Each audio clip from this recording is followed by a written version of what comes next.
Olá você, telespectador, olá você, telespectador da Cultura Litoral. A partir de agora você acompanha a edição desta terça-feira do Opinião Litoral. Vão participar o advogado Roberto Mohamed, comentarista, e o mais novo integrante do nosso quadro de comentaristas, o economista André Roncalha, que é também agora colunista da Folha, não é, André? Boa tarde. Exatamente, boa tarde, um grande prazer estar aqui com vocês. Comecei realmente agora essa coluna semanal na Folha. Um grande desafio, mas estou muito empolgado. Mohamed, boa tarde. Boa tarde, Paulo.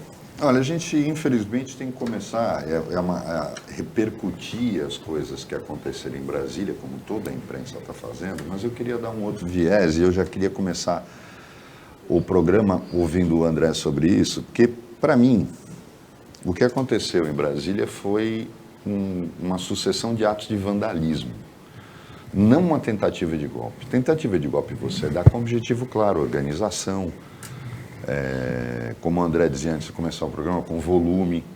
Isso não aconteceu.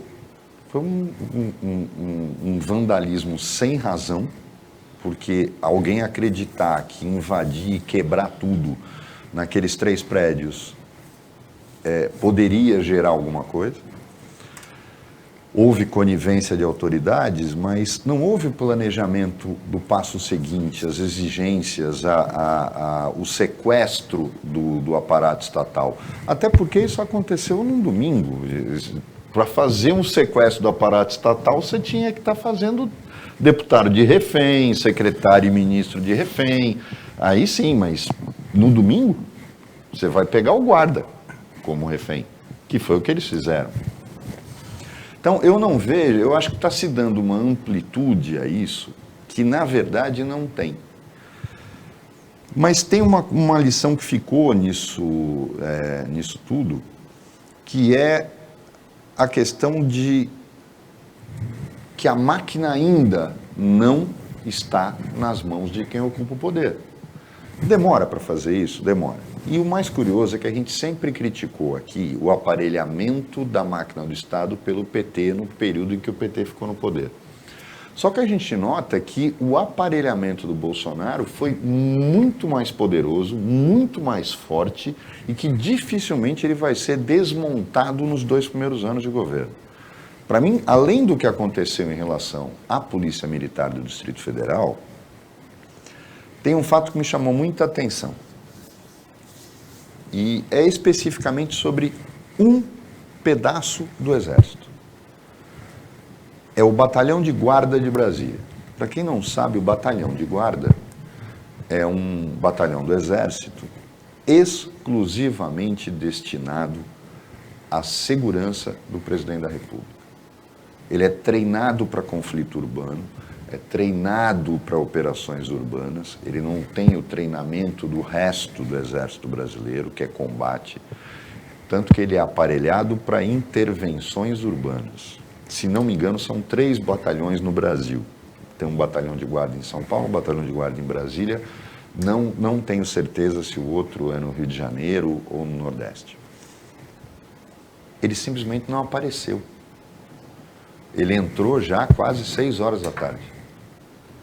Então, alguém tem que responder por isso, e alguém tem que explicar isso. Isso foi o que mais me chamou a atenção, porque mais do que obrigação da PM de Brasília, para quem não sabe, o Batalhão de Guarda é justamente onde ficam os Dragões da Independência, aqueles soldados que ficam com aquela paramentalha toda na porta do Palácio da Alvorada e do Palácio do Planalto. É o batalhão de guarda responsável pela segurança daquilo. E ele pode ser acionado em questão de minutos. Para quem não sabe, tem uma rede de túneis ligando os 3 prédios na Praça dos 3 Poderes. Eles seriam acionados em minutos e retomariam o prédio. Este é o treinamento deles. Por que isso não aconteceu? E por que o senhor Flávio Dino e todo mundo que está falando da investigação até agora não perguntou onde é que estava o comandante do batalhão de guarda, que poderia ter acabado com aquilo em questão de minutos?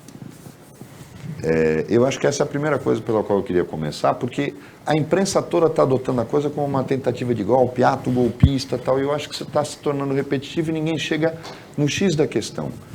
Esse aparelhamento, André, que o Bolsonaro deixa, ele não é muito mais perigoso do que a gente está imaginando?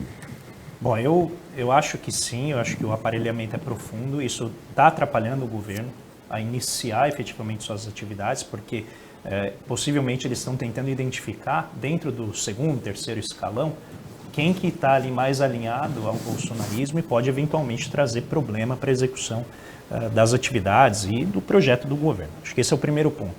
O segundo, eu concordo com você que a aparência da coisa, ela parece desordenada, inútil, né? Porque quebrar prédio, destruir obra de arte, quebrar portas de vidro, não resolvem nada, não garantem, né, substituição de governo. Só que quando a gente olha para os acampamentos, os quartéis generais, o que a gente nota ali? Uma estrutura incrivelmente sofisticada, havia tendas para youtubers.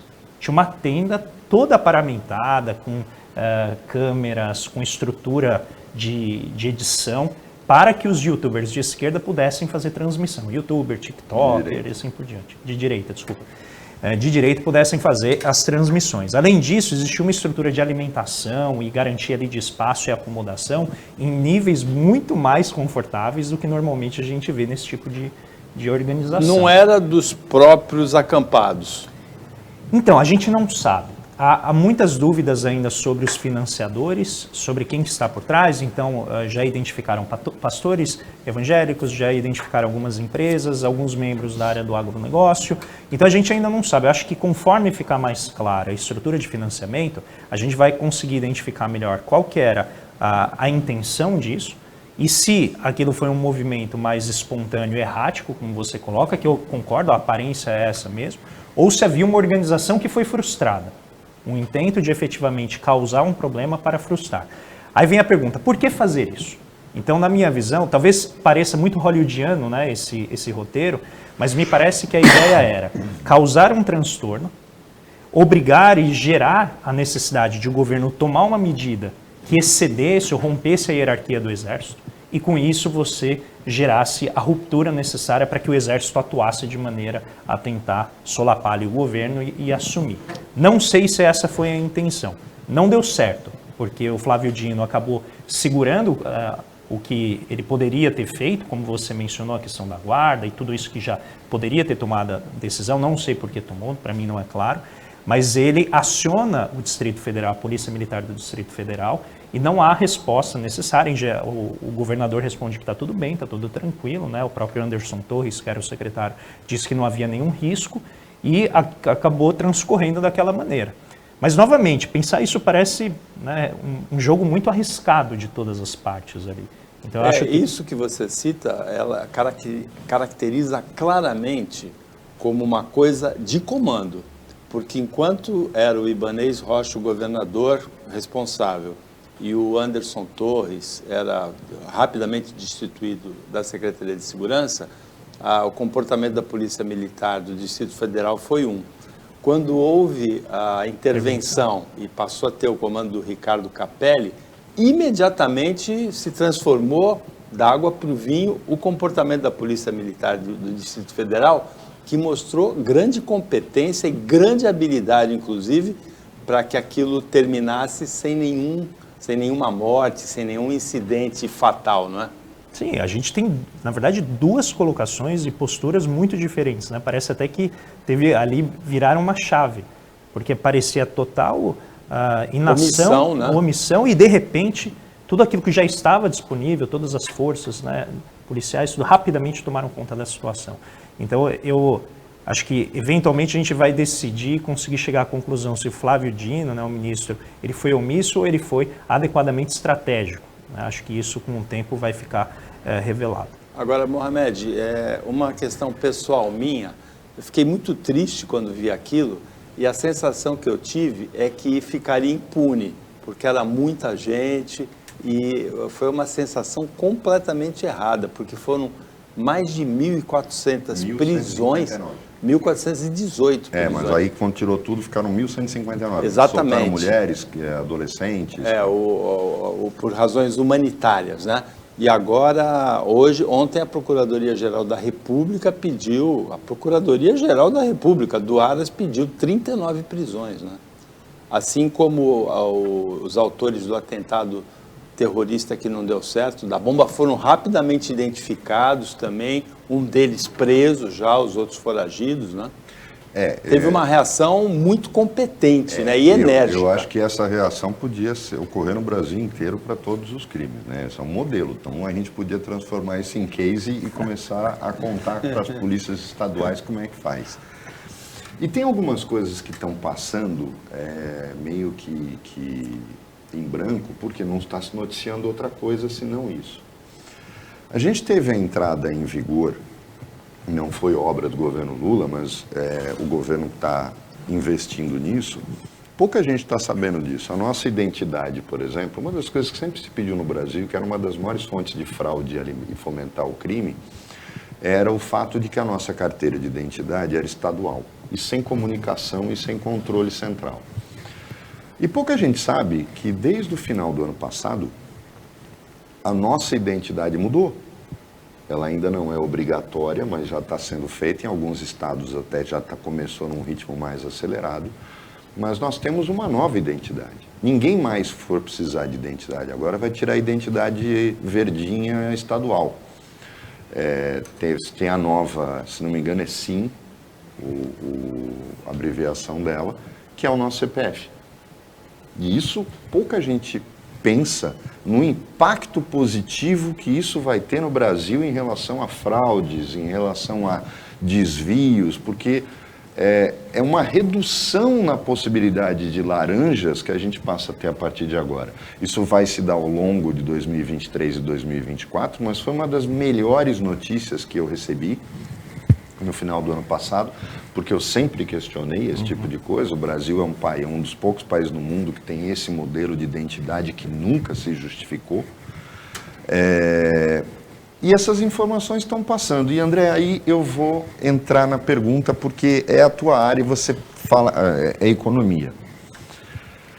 O governo toma posse com uma expectativa muito grande, não só na questão econômica, como primária, mas como secundária também, porque quando você fala, por exemplo, de reindustrialização do Brasil, você está discutindo economia, você está discutindo modelo econômico.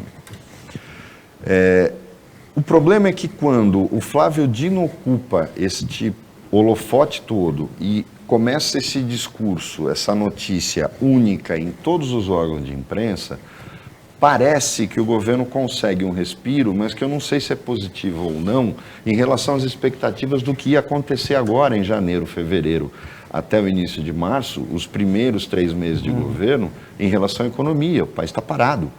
E está literalmente parado. As pessoas estão com medo de fazer negócios. E ainda explode uma bomba, que eu também queria conversar com você, mais no segundo bloco a gente fala disso notadamente, porque pouca gente tem analisado o que aconteceu com as lojas americanas sob o ponto de vista legal. Foi uma fraude. Não foi simples, foi mais ou menos um caso da Parmalat italiana, ocorrido no Brasil, protagonizado por 3 caras que têm a aura de os homens mais visionários e empreendedores do Brasil, que é o Lehman, o Sicupira e o Telles. O Sicupira e o Telles. Então, eu me preocupo muito com isso, porque a gente ainda não tem ideia do que pode acontecer no mercado acionário brasileiro, porque eles, por exemplo, pouca gente sabe disso. Esta operação, se bem sucedida, a fraude deles, quebra um banco, por exemplo, como o BTG Pactual, que é o maior credor das lojas americanas. Quebra o banco. Quebra o banco. São 2 bilhões, né? Que eles liberaram. O banco fez uma operação de derivativo com eles, comprando todos os créditos de cartões de crédito deles para pagar, em troca, pagava os fornecedores imediatamente. E eles entraram na justiça naquela hora da noite para liberar o dinheiro que estava garantindo esta operação. Mas você não vê essa possibilidade de que essa pauta única faça com que não se dê muita atenção a tudo aquilo que se esperava do governo? Eu acho que sim, porque, de fato, assim, a atenção está focada nisso. A gente vê, inclusive, o ministro e vice-presidente Alckmin também participando muito desse processo, quando, na minha visão, ele já deveria estar começando a avançar mais na pauta da reindustrialização. Está havendo algum avanço, evidentemente, nas discussões, mas a gente viu ainda, por exemplo, ele não conseguiu nomear todos os secretários, principalmente a Secretaria de Desenvolvimento Industrial do Ministério ainda não recebeu a nomeação. Então, certamente, eu acho que é danoso para o governo, acho que o governo tem que tomar medidas rápidas de começar a colocar a pauta econômica, aquilo que o Haddad e a Tebet já estão tentando fazer, para que a gente comece a girar a roda da economia com expectativas, melhorar a queda de taxa de juros e fazer a economia começar a andar mais rapidamente, certamente. O Opinião Litoral volta depois do intervalo bem rapidinho. Fica com a gente.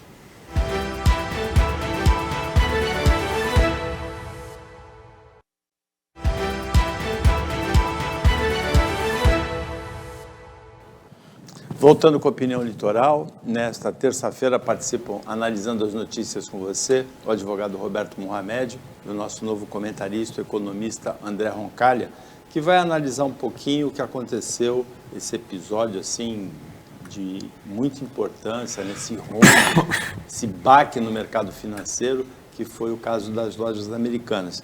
O modelo de varejo, ele se esgota em si, essas grandes lojas de varejo, redes, elas precisam de vez em quando ser vendidas e entrar uma nova injeção de capital? Era mais ou menos esse momento, André? Eles desenvolveram um modelo de negócios que dependia muito de operação financeira, né? De você fazer a antecipação rápida de receita e, ao mesmo tempo, tentar forçar o pagamento ao máximo lá para frente. Isso é típico, né, em grandes redes, principalmente empresas muito grandes, como era o caso das lojas americanas.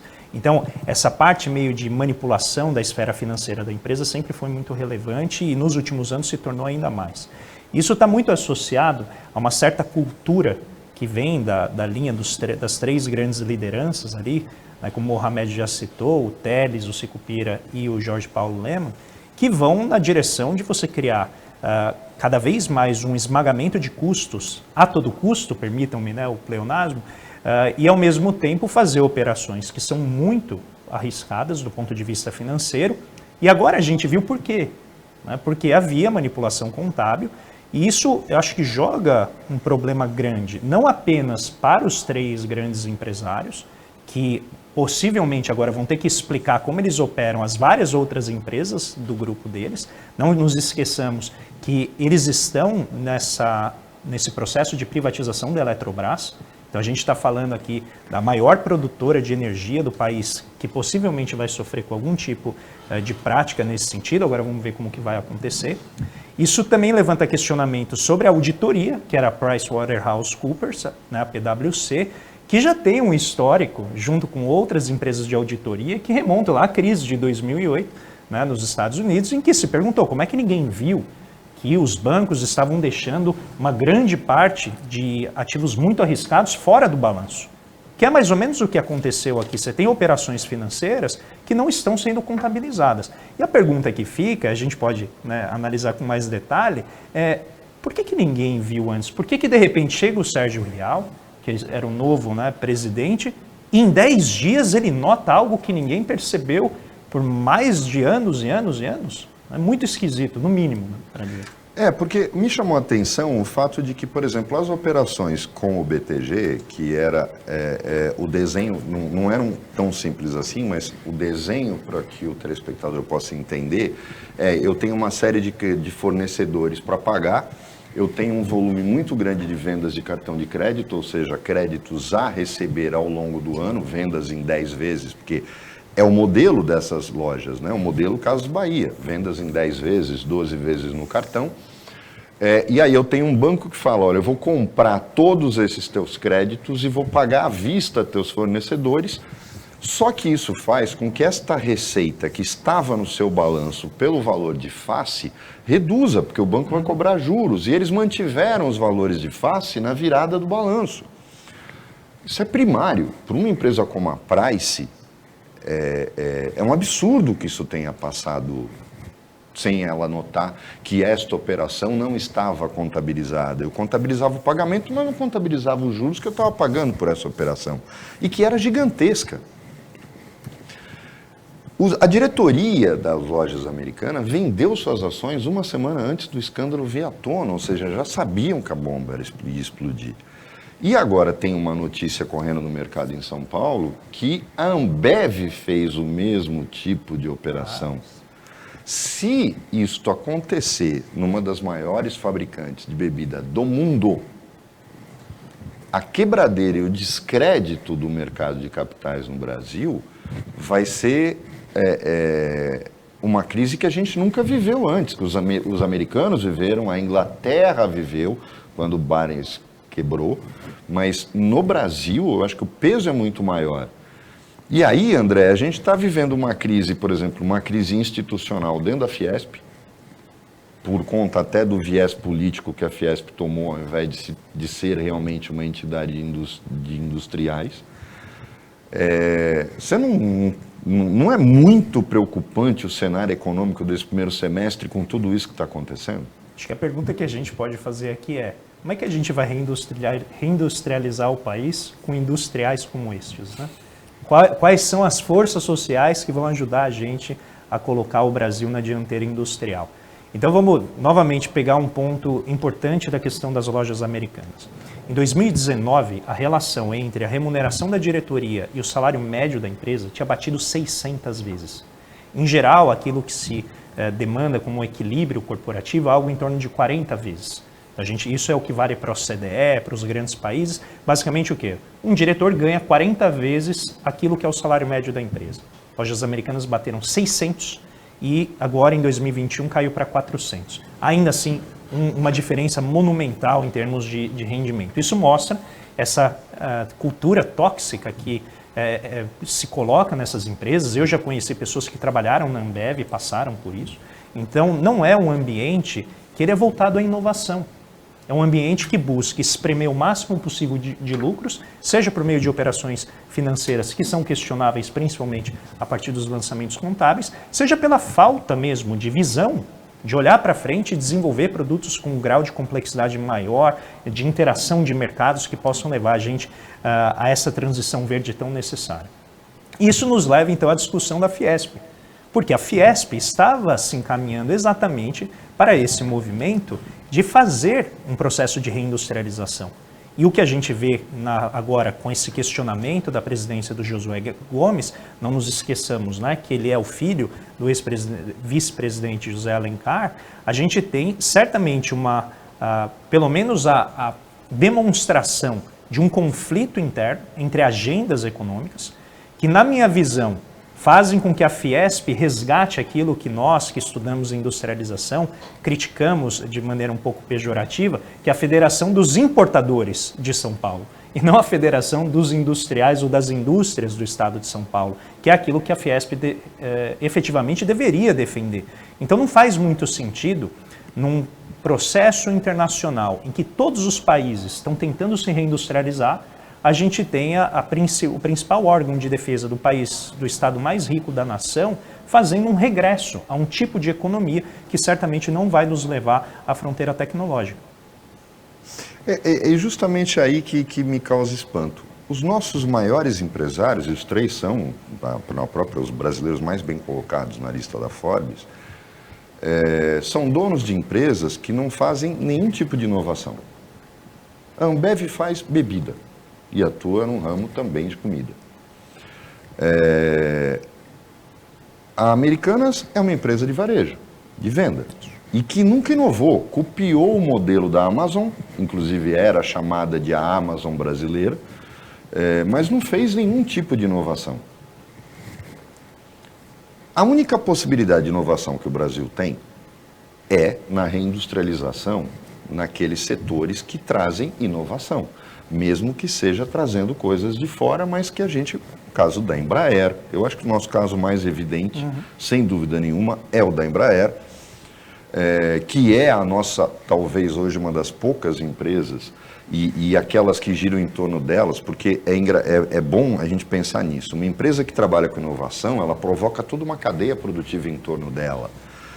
Não fosse a Embraer, a ELC, por exemplo, é a empresa israelense de tecnologia de radar e sensores, não estaria instalada no Brasil, a Mecton não estaria aqui, a gente não teria um parque industrial de inovação, mesmo que formado por empresas de origem estrangeira, funcionando no Brasil. Por isso que falam que São José dos Campos é o nosso Vale do Silício, porque na verdade é onde está surgindo a inovação tecnológica no Brasil.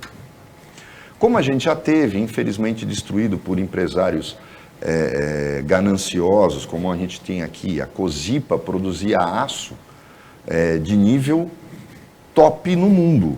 Só ela fazia. A Usiminas ficava lambendo o beiço lá, produzindo aço ordinário para fabricar geladeira.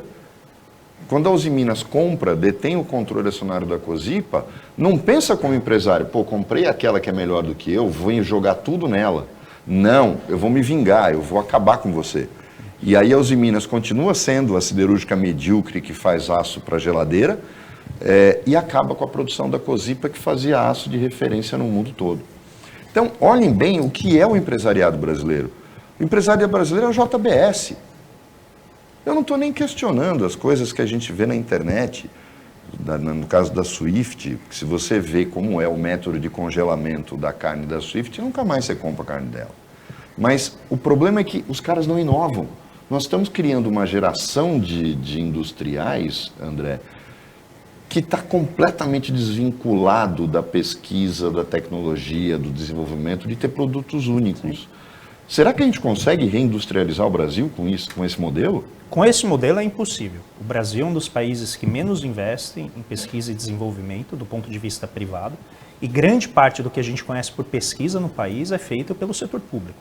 O que é uma tristeza, porque o setor público tem que ser um braço de auxílio, tem que ser aquele agente que vai cuidar da pesquisa mais difícil, mais arriscada, que é a pesquisa básica. A gente está falando da parte de biologia, aquela parte de física, que pode ser usada, por exemplo, na construção de grandes plataformas de petróleo, né, que é a parte de geofísica, que é o pessoal que vai trabalhar com a geologia. Isso tudo é caro e o Estado pode fazer. Agora, a parte de inovação que está mais próxima do consumidor, o setor privado não está fazendo. A gente gasta algo em torno de 1,5% do PIB de investimento em inovação, só que metade disso, é compra de máquinas e equipamentos. Ou seja, não é algo que a gente fez. A gente está comprando algo que está pronto, que geralmente vem de fora, e está chamando isso de inovação. Enquanto China, Estados Unidos, Europa como um todo, a gente vê grandes players mundiais pegando vastas somas de dinheiro e jogando em ciência e tecnologia, em grandes convênios público e privados. Ou seja, não tem nenhum tipo dessa falsa dicotomia de Estado e mercado. Ao contrário, as grandes nações usam todas as forças que elas têm para fazer a inovação e fazer grandes sistemas de inovação. E no Brasil, o que a gente tem, como você bem mencionou, se você pegar a lista das 10 pessoas mais ricas do país, o que a gente vai encontrar? Varejistas, que são comerciantes, a gente vai encontrar grandes empresários na área bancária e, essencialmente, grandes pessoas muito ricas na área do agro. Então, a gente está falando, essencialmente, de um grande fazendão, né, com finanças. Agora, o que o mundo inteiro gera de inovação não está nesses setores, está no setor industrial. Aqui do lado, no Porto de Santos, a gente tem paralisa o embarque e o desembarque de granel, que é a força do porto, quando chove. Não tem uma inovação para embarcar.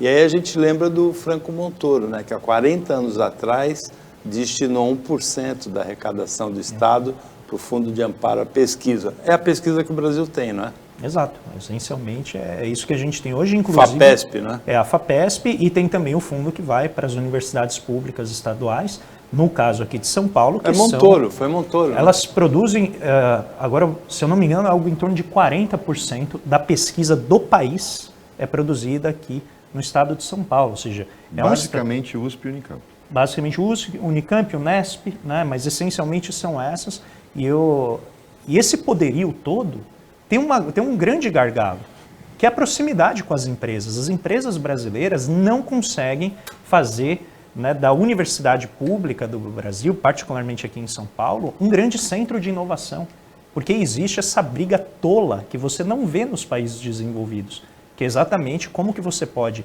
aproximar a universidade das empresas sem que haja perda para ninguém, né? Você consegue articular os interesses de uma maneira a fazer o país decolar. O Opinião Litoral volta depois do intervalo rapidinho, fica com a gente.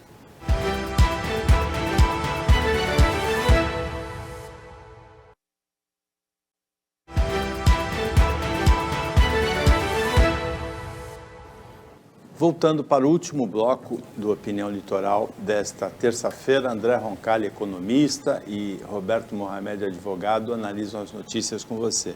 André, ontem na Suíça, o ministro da Fazenda, Fernando Haddad, falou que a reforma tributária sai nesse primeiro semestre. Você tem esperança de que isso realmente aconteça e que seja uma reforma tributária com um R maiúsculo, um T maiúsculo ou uma reforma meia boca?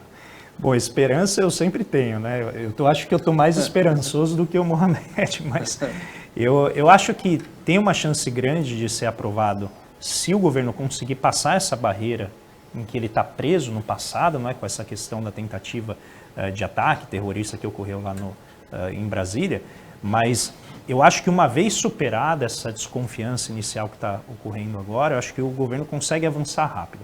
E eu vou apontar duas questões que eu acho que são fundamentais para facilitar. O primeiro é um certo alinhamento entre a Tebet e o Haddad, que na minha visão é um alinhamento momentâneo. Eu acho que uma vez superada a parte de estabilizar a economia, quer dizer para o mercado, olha, a gente não vai sair gastando dinheiro loucamente, a gente vai equilibrar as contas, a gente vai garantir responsabilidade fiscal. Uma vez que esse espaço for feito, eu acho que possivelmente tanto o Tebet quanto o Haddad começam a entrar em algum conflito, né, pelas visões de economia que são muito diferentes entre eles. E isso já apareceu ontem, quando ele falou, olha, o país tem que economizar, tem que organizar suas contas, mas tem que investir também. E aqui um ponto-chave que o Haddad colocou, que eu acho que tem a ver com a pré-condição da reforma tributária, é o investimento na transição verde. Então isso o mundo inteiro está fazendo, e por que é importante? Eu quero frisar isso. Primeiro, porque evita que a gente fique colocando dinheiro sempre nas mesmas empresas, como é o caso das lojas americanas, e ao mesmo tempo permite a gente trazer muito dinheiro de fora. Tem muito dinheiro louco para investir aqui no Brasil nessa área de energias renováveis, de eletrificação da rede de automóveis, e isso de fato permite ao governo antecipar o início desses investimentos. Se ele vai conseguir ou não, eu acho que o Haddad ainda está com alguma dificuldade de convencer os investidores de que esse ajuste vai ser rápido. Mas por meio dessas possibilidades que se abrem, eu espero que haja alguma redução de resistência no Congresso, porque a despeito do agro, que talvez se sinta muito incomodado, porque a reforma tributária vai elevar bastante a tributação do agro, é possível que o restante do PIB se alinhe. E aí a gente vai ter algumas frações do setor de serviços que tendem a perder bastante com essa reforma tributária, que vão tentar impor alguma resistência. Mas eu acho que a jogada de ir lá para Davos e tentar fazer esse jogo com investimento externo para atrair para a transição verde é possível que auxilie o governo a avançar na reforma. Mas aí eu me preocupo muito, André, com o fato de que no setor, na economia, na questão chave, que você tem dos ministros atuais 4 pré-candidatos a presidente da República, claros. Flávio Dino não atrapalha tanto esta questão, ele pode tumultuar o governo nessa visão revanchista que ele tem de conflagração 24 horas por dia, embora ele tenha sido até estrategista no momento dos atos terroristas, mas ele não... me preocupa muito a atuação do Flávio Dino. E você tem os 3 na mesma área, Simone Tebet, Geraldo Alckmin e Fernando Haddad, 3 pré-candidatos a presidente da República. O pré-candidato a presidente da República, ele tem agenda própria, ele tem que se viabilizar, principalmente 2 anos antes da eleição. E aí eu concordo com você, a lua de mel da Tebet com Haddad, embora ela seja uma lua de mel meio complicada, ela já começa a fazer água quando deveria pelo menos durar uns 2 anos. E tem o Geraldo Alckmin com aquele jeito dele de picolé de chuchu, mas que ele vai aos poucos também criando as possibilidades dele para 2026.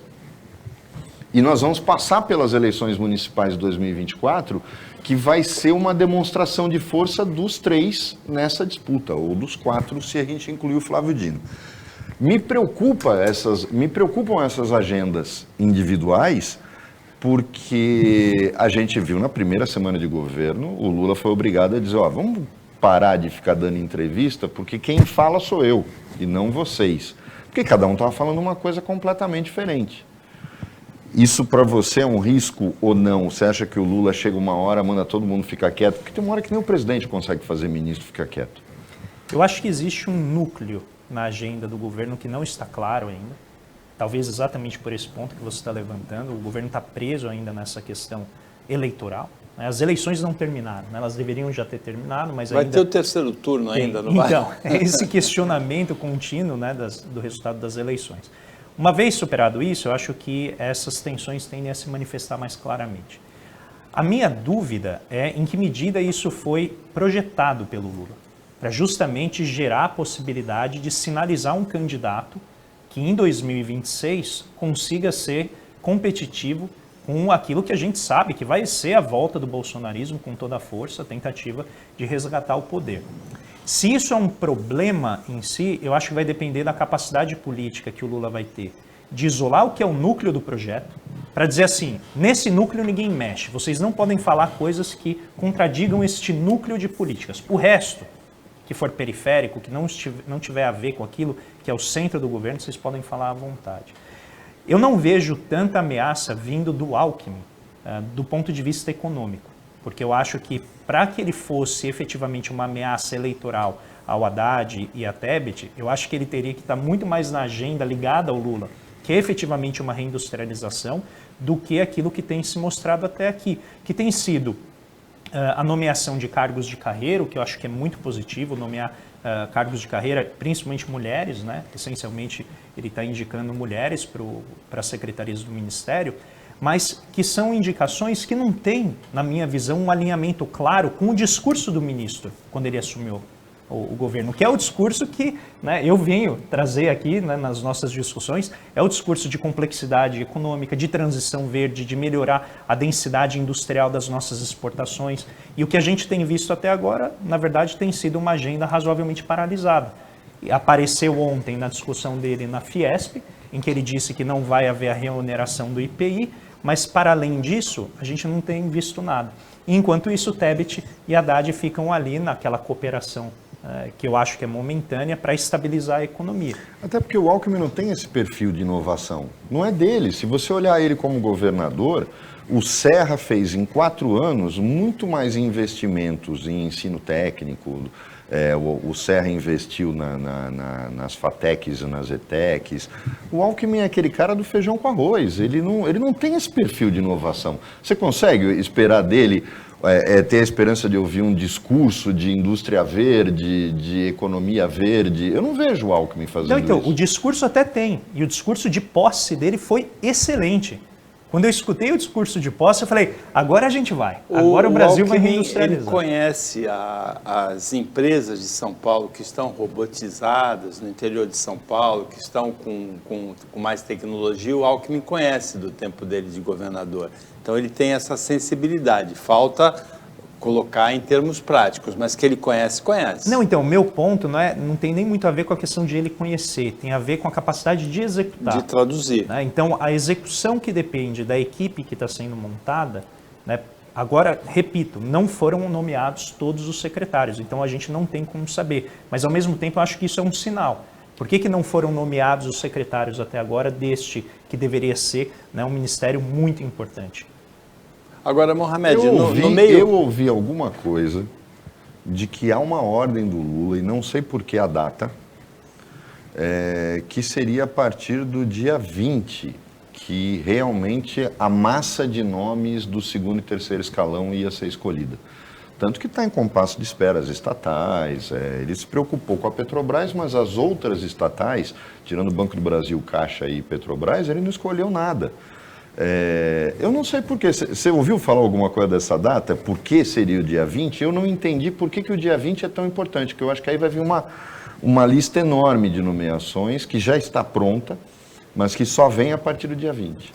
O motivo eu não sei, eu também escutei algo parecido com isso, mas já me parece que houve uma flexibilização para fevereiro já.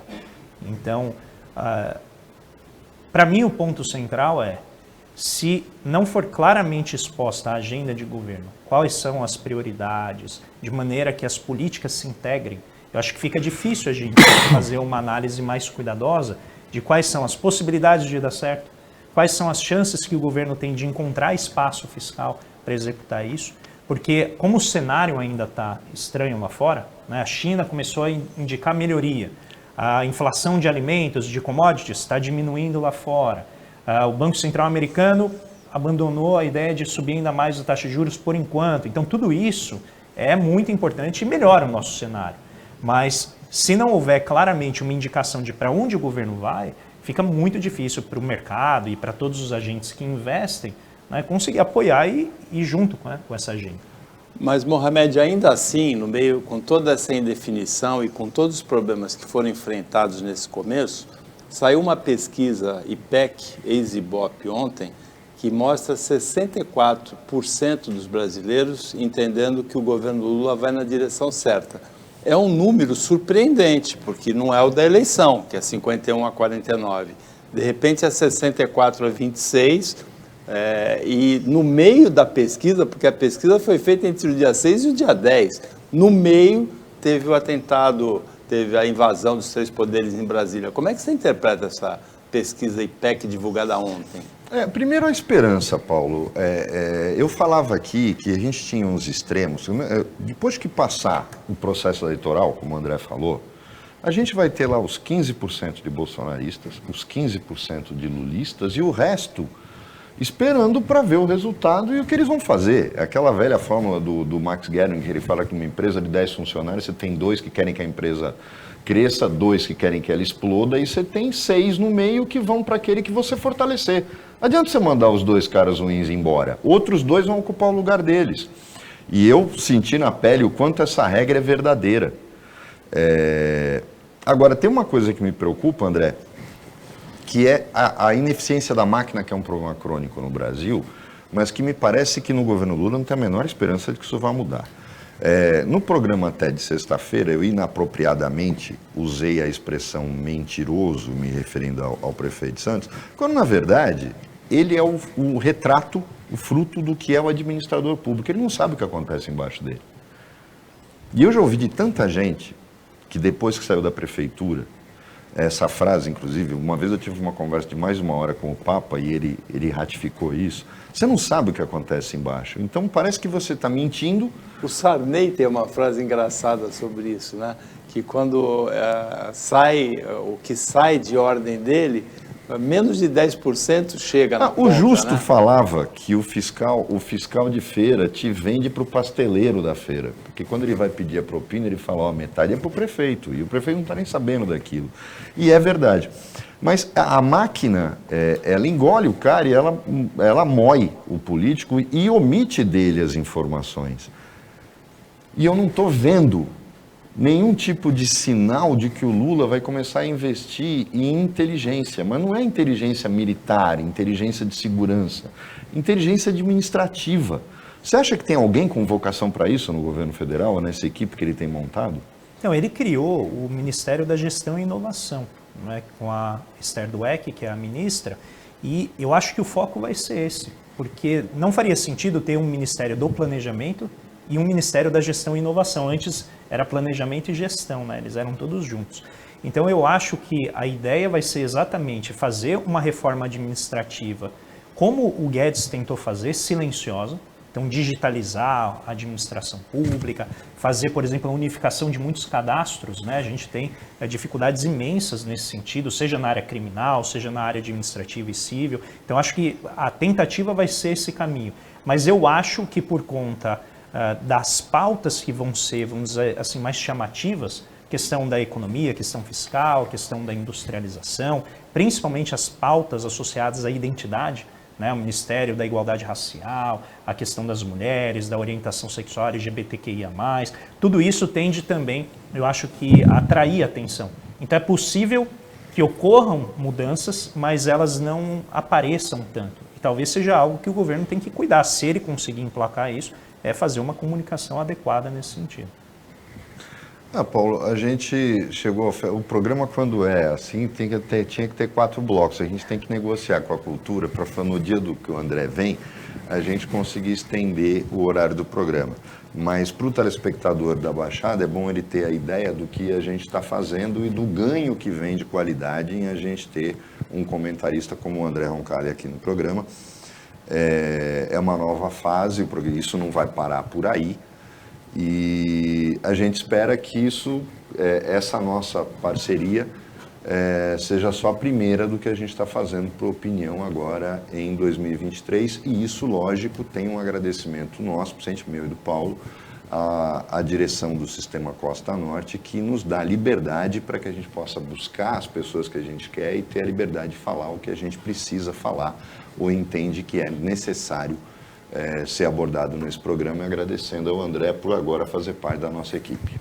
Verdade, chegamos ao final do Opinião Litoral de hoje, agradecendo ao André, desejando boa sorte aí em 2023 e na participação aqui, abrilhantando o programa. Agradecendo também ao Roberto Mohamed, a equipe de jornalismo e a você que acompanhou a gente mais essa edição. Até amanhã, nesse mesmo horário de 15 para 13h, pouco depois da meia-noite na reapresentação, e uma ótima terça-feira para você que você merece.